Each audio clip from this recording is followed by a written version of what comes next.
This is KChung Radio's takeover of the Lumpen Radio Twitch stream. KChungRadio.org, twitch.tv/Lumpen Radio. And this next thing that's about to happen is called Emerson Dameron's Medicated Minutes. Feel that way a little bit more, and failing that,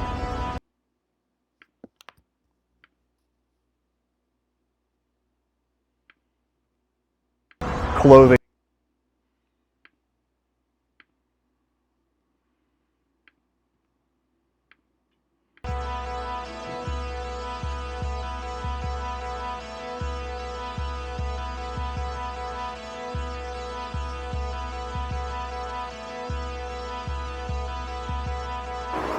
As you drive or walk or bike or scoot west on Sunset Boulevard, you will see the old Amoeba Records building to your left. It's right down the street from the Dome. And when you see that, make a right and you will find yourself moving up Cahuenga Boulevard, which has the distinction of being one of my favorite strips of street in the United States of America.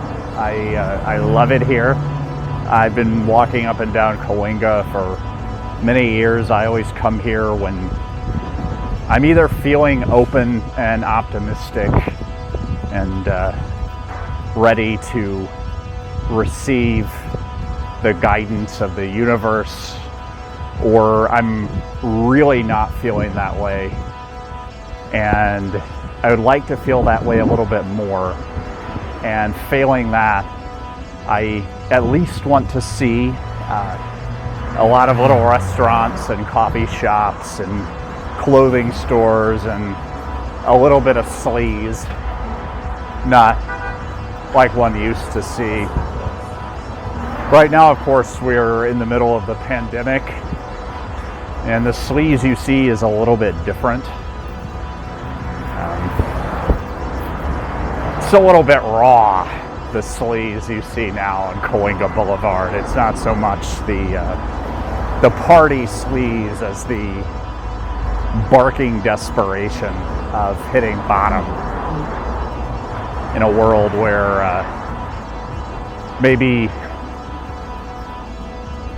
we're losing our support, our places to crash, or we're realizing that we didn't really have them in the way that we thought or hoped. Still plenty of life out here, of course. The walking of small dogs continues. Some places are reopening for business, others are takeout only, or seating on the sidewalk to be closer to the city that has a reputation, which I don't think is entirely fair, of being a city that most people experience mostly through the windows and windshields of cars.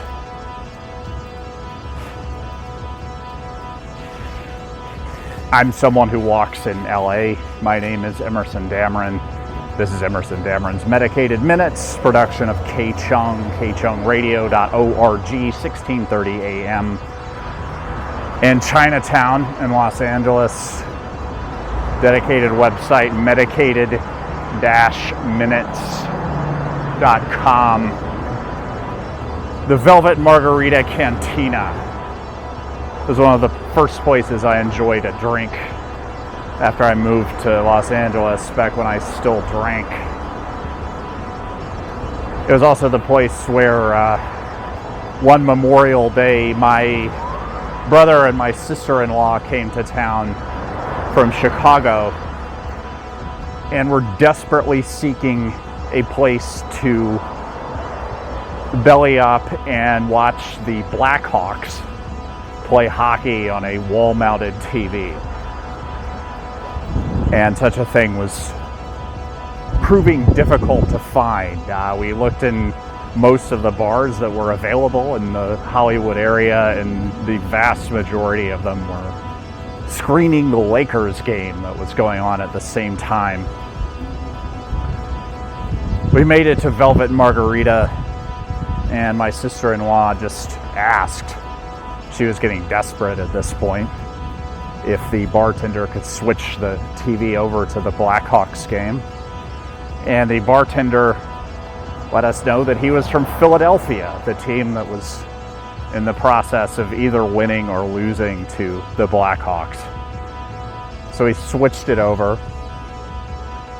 and the four of us traded barbs and talked about some cross-country stuff. It had a good time on a Saturday afternoon. Ooh, why don't you see that in the news? There's a lot of grim stuff in the news now, but still people drinking.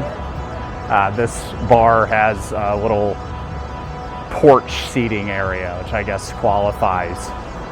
They're not inside, so the probability of infection is contagion, sickness, death, pestilence, famine. Probability of all of those things happening is lower, I suppose, if you're sitting outside.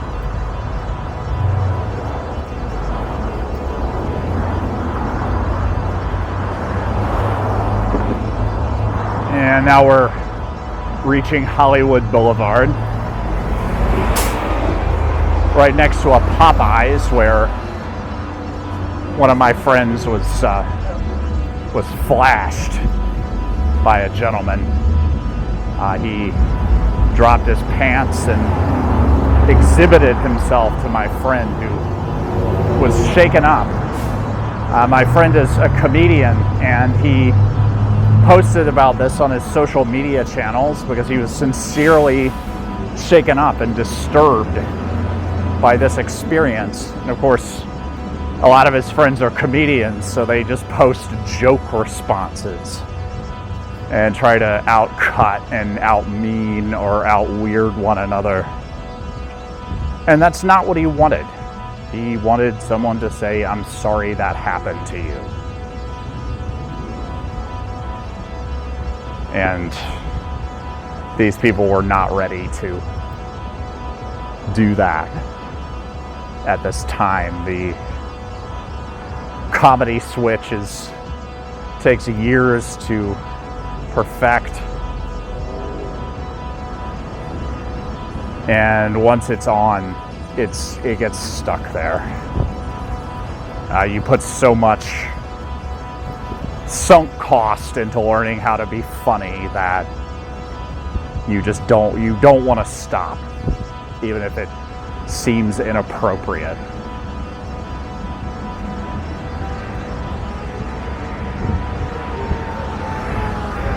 There's the Metro Local, the 210. Ultimate destination is the South Bay Galleria, which is a long way from here, and I doubt there's too much going on there at the moment. We cross Hollywood Boulevard and start heading up the hill, where I used to find a lot of free parking when I came to LA. I hate paying for parking. I will walk a mile literally if there's a free parking space within a mile of my ultimate destination. Now there's a little more activity up here. The free parking is not quite as ample, and it's near the Greyhound station, where a lot of dreamers get off the bus, which makes the AA meetings around here very interesting. I didn't stop drinking at one crack. I was aware many years before I ultimately quit that this was not working out for me, that it was causing more problems than it was worth. It was outliving its usefulness. It was an adaptation to social anxiety that was no longer serving me and in fact was causing a lot of problems in my life. That was many years before I was able to quit. But I tried a number of things.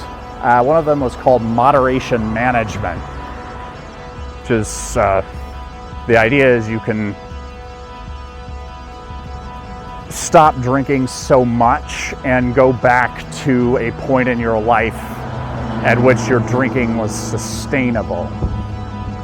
The level of booze that you were taking in made sense in that context. So you try to get back to that level. And it can work if the context is similar or if things are going in your favor.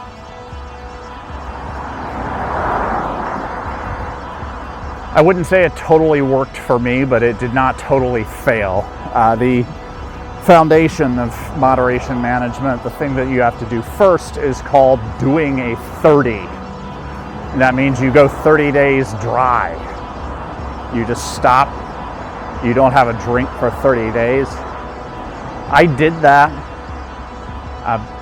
about 10 years ago, and it became apparent that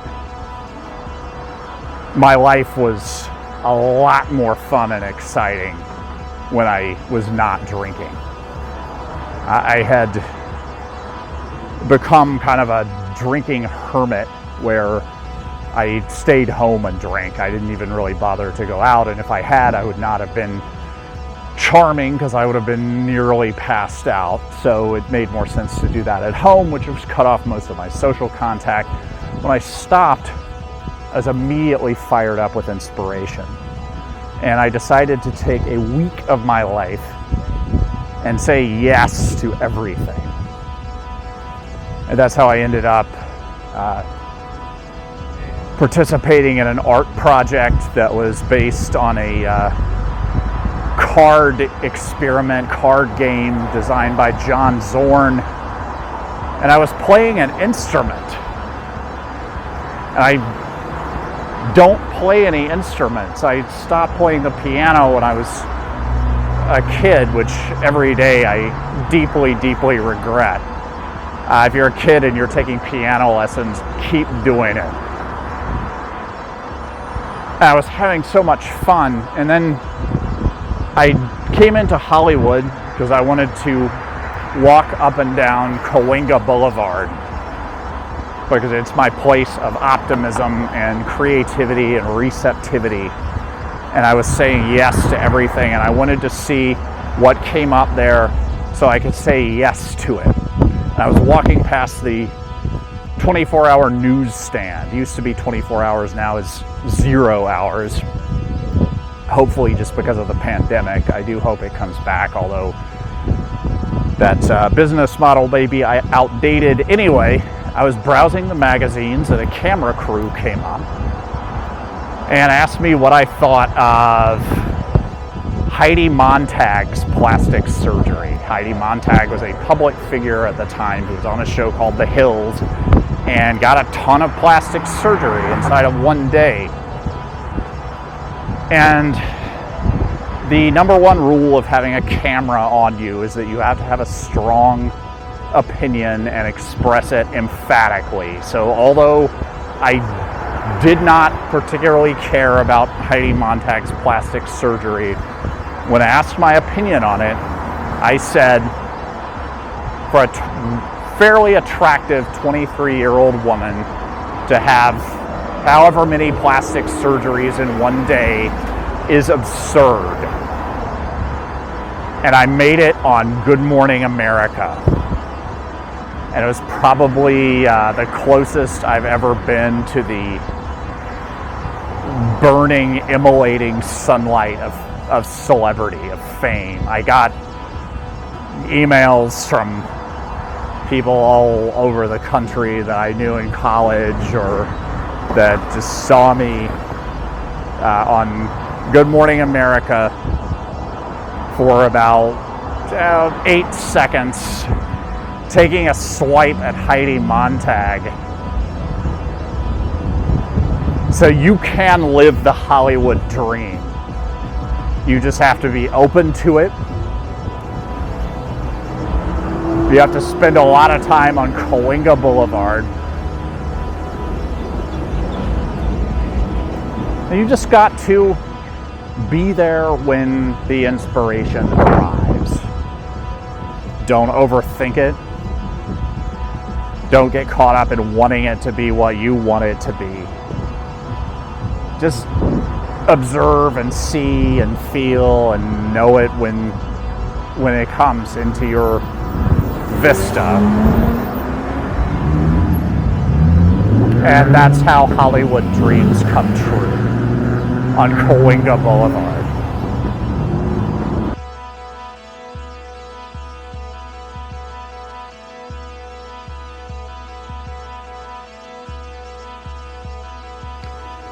The difference between you and me is that I'm tuned in. I get it. I know the angles above the angles. I know the players. I see them come and go. I've been around long enough that there are no surprises. They're repeating patterns. Some of the names change, some of the fashions, but it's mostly pretty predictable when you can see it like I do. But that's the difference between you and me. The difference between you and me is that you need a sense of magic, and that's admirable.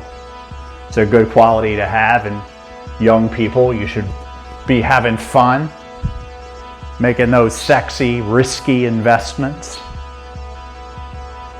But you got to give that up at some point if you really want to make it in the business.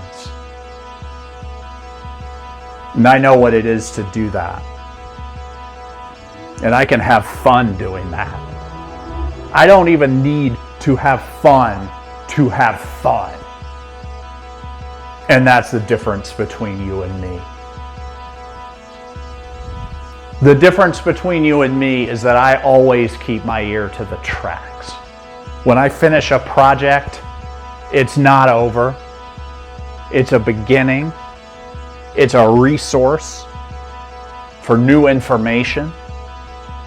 And I will always come back and pay attention and build on the work I've already done, add to the stories I've already told, revise, edit, redo the whole thing, because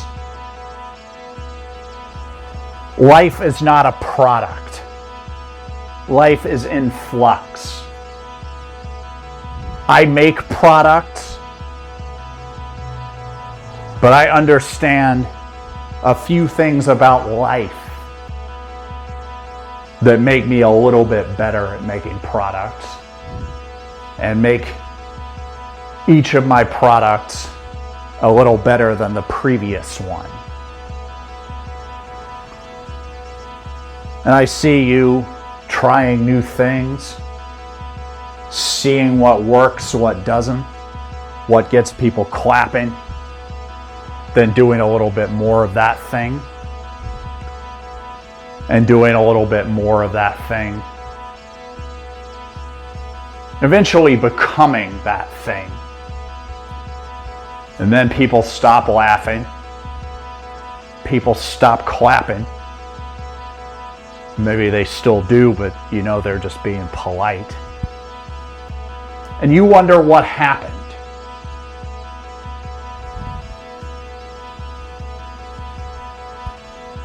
And that's the difference between you and me. Is I don't always know how things are going to happen. But I got a pretty good idea of what's going to happen. And I can help you understand if you're interested, if you want to know. But you'd have to ask. And you're proud. You want to figure things out on your own. That too is admirable. I certainly understand taking credit for things. And the fact that I get most of my ideas from other places has never stopped me from doing that. But I ask, I listen, I look, and I learn. I don't try to do it myself.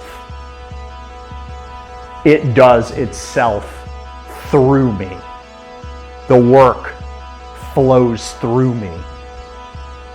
For I am a conduit for the source, for the power, for the genius. And you're a conduit for yourself, and that's the difference between you and me.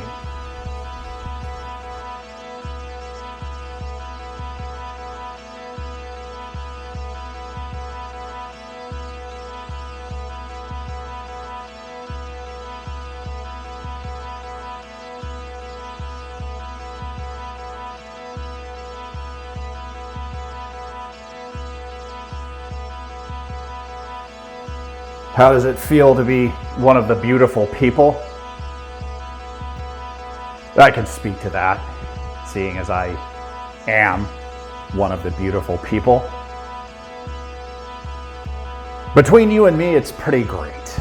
I would not go back to the way that things were previously. I was not always a beautiful person. It's something I had to work for. It's something I had to work for very hard, very diligently for years and years and years. Many, many hours within those many, many years that I had to put in. I didn't know if I was going to make it. I always had the attitude that I would get what I want, and that left open the proper channels for its delivery, but there were many nights of despair. I was lonely. I wondered if I'd wasted my life, if I'd missed out on marriage, children, quiet life, and somewhere up in the San Fernando Valley, but I kept going. And you know, it's pretty great to be one of the beautiful people. Now, it's not really in my interest to tell most people that it's pretty great. Yeah, I'm taking you into my confidence. You should respect that, and you should be honored by it. Normally, I would tell people, you know, it's really not so great. Nothing changes too much. I kind of wish that everyone could experience this just so they can know that it's really not that great. And in fact, it may be kind of worthless. And that may be true depending on your mindset before and after, but it's pretty good to be beautiful. Now, it has its quirks and annoyances. I get a little tired of being constantly hit on, being hit up for favors, being treated like some sort of weird object when I go out into the world. It can be a little hard to connect with people. They're intimidated. They think that I'm weird. They have a story in their minds that doesn't have that much to do with me, that I probably could not and would not want to live up to in their real lives. So If you've ever wondered why the beautiful people tend to stick together, especially in relationships, that has a lot to do with it. And it can be limiting, it can be frustrating. It's also worth it. Now, I know you came to me because you want what I have. And you know what? I respect that. You're willing to admit it. A lot of people resent what I have, pretend they don't want it. Not only will they not get it, but they'll create all sorts of other problems in their lives, living with that kind of a toxic mindset. But you're here and you want to know, what can I do to join the ranks of the beautiful people, to manifest what I have to give in this world? And I know from what I know of you that you are coming from a place of compassion and generosity and openness to the world. That's certainly important. I must warn you that if you're coming from a place of cruelty or stinginess or craving for revenge, those are all zero-sum scarcity mindsets, and they're probably going to hold you back. The very best that can happen is you will ruin a lot of people's lives and your own, and it will rot you out from the inside. And that's the best case scenario. So now that we've got that out of the way, you're coming from a place of generosity and kindness, and you want to join the beautiful people. Here's how you do it. Sometimes it can take up to a couple of years, and you got to put in the hours. First of all, decide what it is that you really want and are passionate about. And my advice would be to do that on a micro scale. What is something that gives you enjoyment over the course of a typical day? Because if you know that, you can blow it up to a worldwide legend in the making story of stage and screen, macro scale, but it doesn't work as well the other way around. So figure out what you love, figure out what you are passionate about and what you want in life. Start with what you want this afternoon and go from there. The second step, get it in writing. Now, I advise having a daily writing practice. I go for at least 3 pages or about 750 typed words per day. But if you don't ever write anything else in your life, write down the thing that you want, the thing that you will have that will get you into the ranks of the beautiful people. Could be a song, a film, something on TikTok. It usually takes the form of a story, I will tell you that. Write it down. Learn it, know the words, be able to recite it by rote. Tomorrow morning, write it down again.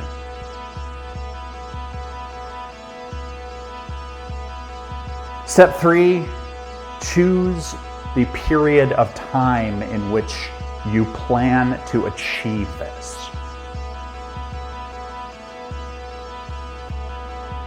You want to be somewhat realistic, but you also want to be a little bit overly optimistic. And I'll tell you why. Because when you make a big promise, your brain kicks in and starts giving you information about how to deliver on schedule. Some of your best ideas will always come from over-promising just a little bit, as long as you plan to over-deliver. Keep your commitments to yourself.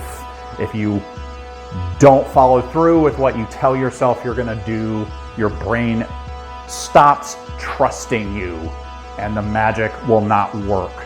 So if you say you're gonna do it, you gotta do it. If you gotta do it, you'll find a way. Set a fixed period of time. I would recommend 3 months, 6 months, a year, a couple of years on the outside. I wouldn't want to drag it out too much longer than that. The way things are going, we only have a certain amount of time on Earth, and I would not waste it. Choose your interval of time. I will have X thing that will catapult me into the ranks of the beautiful people in Y amount of time. Now buy a calendar. What you're gonna do with the calendar, you're gonna hang it on the wall, and every day you're gonna draw an X through the box that represents that day. And that will prompt your mind to say, what have I done today to follow through on my agreement with myself to create the initiative or the story or the product that will vaunt me into the ranks of the beautiful people. You'll never stop thinking about it as long as you don't break the chain. So every day, put an X on that calendar. And every day, as often as you can, meditate, visualize, use your affirmations as you're standing in the mirror, wearing the clothes that you will wear as you receive your gift from the universe and deliver it to the people of the world. Meditate on it, pray to the higher power of your choice. This is what you do now. This is a full-time job with overtime hours, nights and weekends. Pray, ponder, visualize, affirm. Be relentless, and it will come to you if you watch very carefully for its arrival. And as you do this, I want you to keep all the channels in your eyesight. It may not happen exactly the way that you expect, so you have to keep open the paths of communication, of manifestation, of delivery of the goods. And you want to keep watching. You want to keep an open mind. Like, your mind should stretch out like silly putty to accommodate any new ideas that it needs. And you're going to need them because you will not know the exact day, hour, or form that your gift from the universe may take. Do not ignore, do not overlook potential avenues of delivery, and if it happens in a way that you did not expect, do not turn it down. Sign the documents for delivery, accept your package, open the gift, understand that the universe is living through you, and it may be calling the shots. But if you know how to play, you can join the ranks of the beautiful people.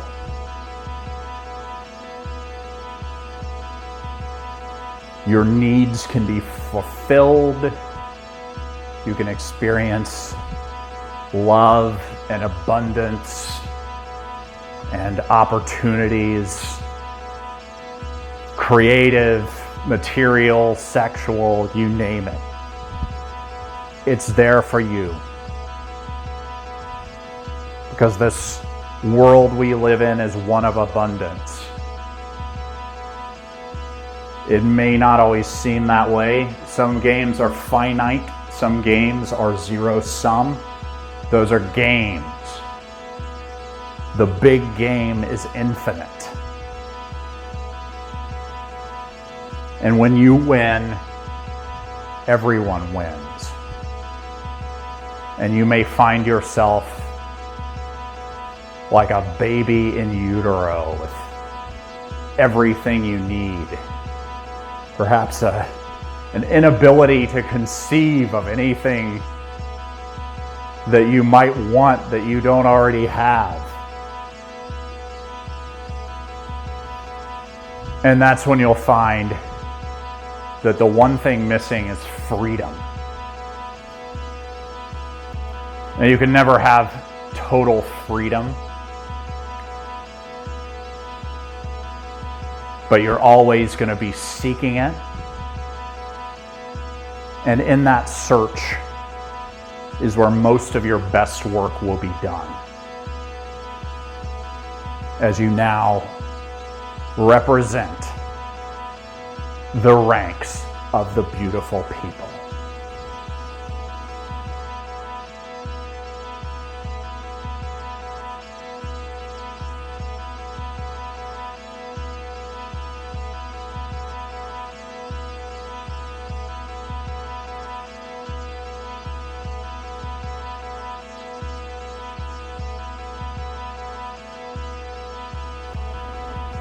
Who needs sleep? Not me. I get all my best work done when you're sleeping. All my thinking usually happens in the wee hours. Right now, all of my hours are feeling a little bit wee. I haven't had 8 hours in weeks, and I'm on it. I'm in it. I'm feeling it. I'm getting insights that feel like revelations. I know, and I know I know. I'm working on solutions. Not going to be mistreated. I'm going to stand up for myself.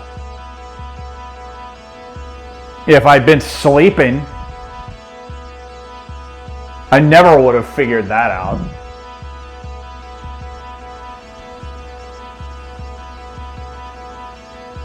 I don't want comfort.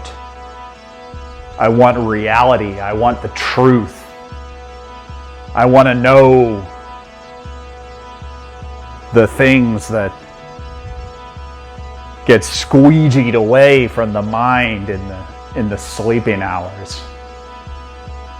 I want to feel so fatigued that the seconds just drag by. And I have so much time. And the fatigue, the tiredness, makes everything feel like a lot more effort, which makes it feel a lot more real.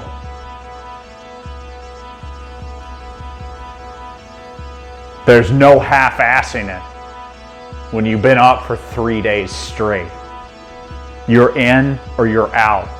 It's hell yes or hell no. And I say hell no to sleeping. Never let me sleep, because if I sleep, then I'm sleeping. And if I'm sleeping, I'm not getting things done. I'm not putting the boots to the people that want to give me problems.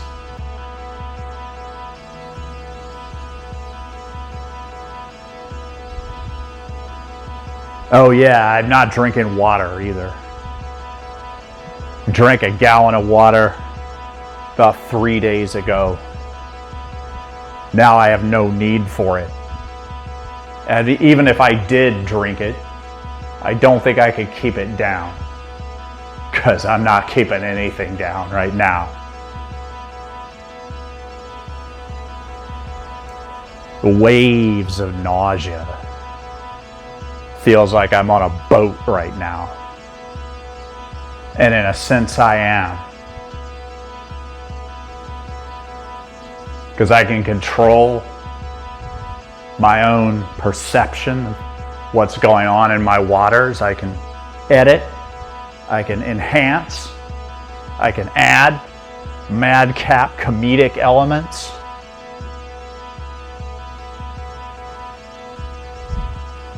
This is my domain. And it's only because I resisted sleep for so long that now I can't sleep. I have a confession to make. I thought last night, maybe I really need to get some sleep. And I tried, and it wasn't happening. So I thought, you know what? As long as I can't sleep, I'm gonna meditate. And I'm gonna meditate until I fall asleep. And I thought this would incentivize me to fall asleep, because if I don't fall asleep, I have to keep meditating, and that's hard work. I meditated for 4 hours. I saw God, or something like it.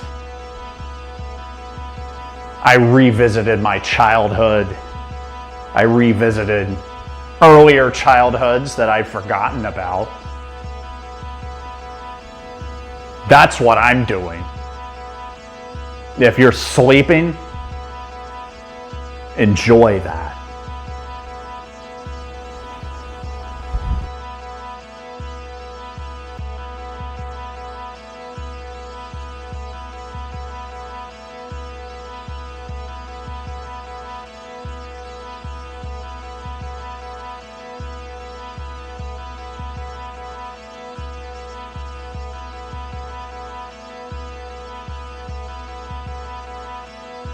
I'm not safe. I have discovered some information that has come to light that has taken me from the point of thinking, well, this is a pickle, into this is a really screwed up situation and possibly not a safe one for me to be in. Since then, I've, as I've mentioned, had some difficulty sleeping. I've felt waves of nausea, which have made it difficult to keep my food down. And I've had the overwhelming sensation of physical fear, of fight, flight, freeze, that tells me on a molecular level that I'm not safe. I've learned a little bit more about people that I thought I could trust. I've seen the other side, seen the lack of consideration. And I'm accepting now that I may be much more alone than I previously thought. I'm very much alone right now at home, with a sense that the world is closing in. The problem-solving part of my brain is spinning, trying to figure out an exit strategy, a way to get out of here. I know that I took a big risk, just followed by a series of bigger and bigger risks. And they were fun. I enjoyed the risk. I was willing to compromise some of my safety to get that jolt of adrenaline, to see what would happen to make this place my laboratory. But maybe it was a little bit too much of a compromise, because I gave up on a lot of my safety. And now that things have turned around on me, maybe aren't going so much in my favor, I'm starting to get scared. I'm starting to think that perhaps I'm not safe. There are people that I thought had just screwed up. I rarely attribute to malice what could be just as well explained in terms of incompetence or mistakes, but I'm starting to think that not only are these people hurting me on purpose, they might be getting off on it. And that's a little scary. I don't want to go down. I don't want to be in pain. I don't want to lose what I've worked so hard to gain. But if I do, I at least don't want people to enjoy it. I want to run, but there's nowhere to go. So I'm hiding in my closet, rocking back and forth.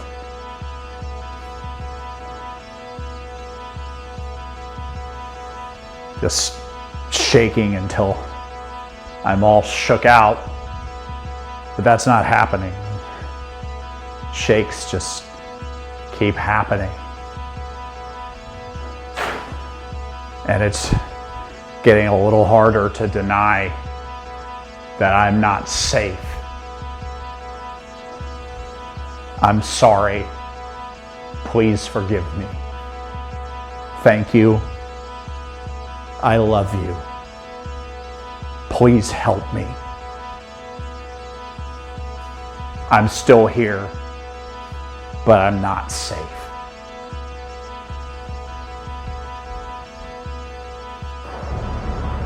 I'm on the Hollywood Walk of Fame, walking past the Jerry Fairbanks star. Now, I don't think Jerry would be surprised to find his name next to the great, illustrious Joseph Cotton. Good friend, a mentor to many, a true star in the classic sense of the word. But not quite George Putnam. George Putnam of the small screen made it seem like the big screen. In collaboration with Robert Goulet, Lassie, Anne Bancroft, and other stars of the day.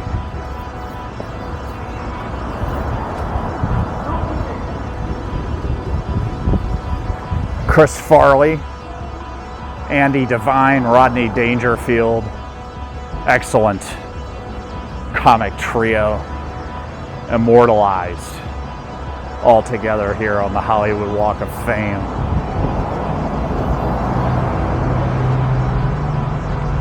Opposite of Jack White, not the Captain Jack Sparrow resembling rock musician, because that guy would have a music icon on his star. This guy has a movie camera. So you know he came from the world of the silver screen, the movies, the business. Of course, I know that because I pay attention when I'm on the Hollywood Walk of Fame. That's how Bill Welsh would want it. Bill Welsh made it to the heights of success in television without ever kicking his habit of eating entire apples. Not just the good part of the apple, he ate the core as well. That didn't hold him back. He was a functional whole apple eater.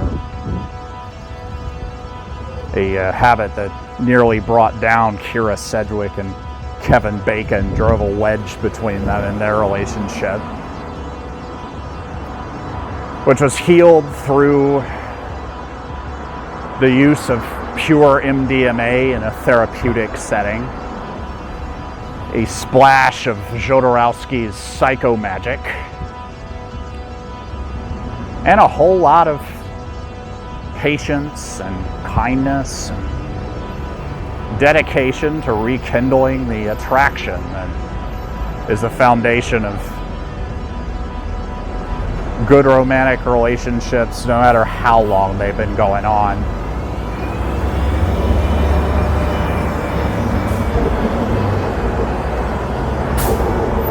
Robert Young also played his part. Dorothy Phillips knows the whole story. I've only got it second or third hand, but at one point he got really into climbing. And this was before like rock climbing gyms were invented. He didn't want to climb mountains, so instead he had a jungle gym built in a wing of his house that happened to have very high ceilings. A lot of people got injured on that jungle gym. There's a lot of booze at the bacchanals that happened. Mostly we didn't feel it till the next day. One person who never got hurt was Diana Lynn. I don't know if she was sober the whole time. I don't know that I ever actually saw her do a line or even have a drink. It seemed like she was having fun. If she was sober, she wasn't preachy about it, but she was always the adult in the room. And she would always do you a favor. And I think she ultimately kept everybody safe. And a lot of us really needed it. Ramon Navarro certainly had his decadent moments. Went to some places that a lot of people go and not as many come back from. But he always had support, our support from people around him, and his integrity, which was integral to not only his survival, but to the remarkable success that he's achieved in several different fields. The man was what we used to call a polymath. Dear friend of Bela Lugosi, alas, could not overcome his own demons. In the end, most of us are addicts of something. We need attention, or we need to be right. We need to be validated. And some of us need hard drugs such as heroin or cocaine. Paul Gilbert, William Collier, Robert Wise, and Stan Kenton, and Irene Harvey are all immortalized on the Hollywood Walk of Fame, specifically right in front of Combo's New York Pizzeria. One day in Combo's New York Pizzeria a few summers ago, simpler times to be sure, during the big sleep between the end of World War II and the beginning of COVID-19, when it was declared a global pandemic in March. During that time, a young man was running from the police down Hollywood Boulevard and turned into Combo's New York Pizzeria and ran right back to the bathroom. And a stunned, confused man who'd been sitting outside eating a calzone, saw this happen and then saw the cops in pursuit, who seemed to have lost track of the man, and without really thinking, just looked at them and pointed back toward the bathroom. He didn't really think about it, and he felt a little conflicted later on. Like, is it ever okay to help the cops?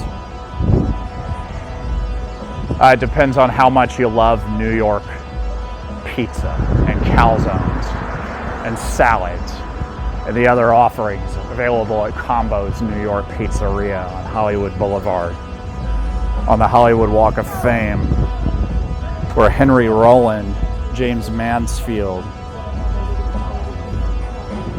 Wendell Corey, Marion Davies all are immortalized. Ernest Borgnine, Sherry Jackson, William Farnham,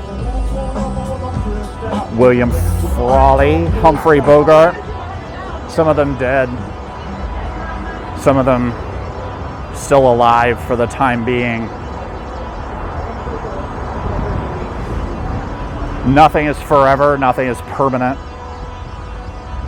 King Baggett and Patty McCormick, Helen Mack, they probably thought it would never change. They were on top. They were winners. And it would always be that way. And when they were on the bottom, it felt like hell packaged into eternity. Never changing. Just washes of pain, humiliation, frustration, and disgust. But eventually they discovered that nothing is permanent, and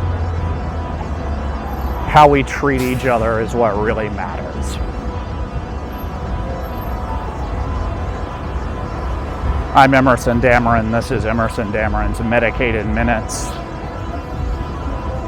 on KChung, 1630 a.m. in Chinatown, Los Angeles.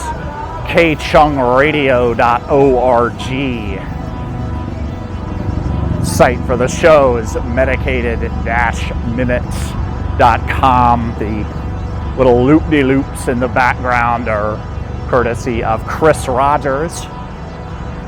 And everything else is written, produced, performed, conceived of, and created by me, Emerson Dameron, who is totally responsible for the content of this show.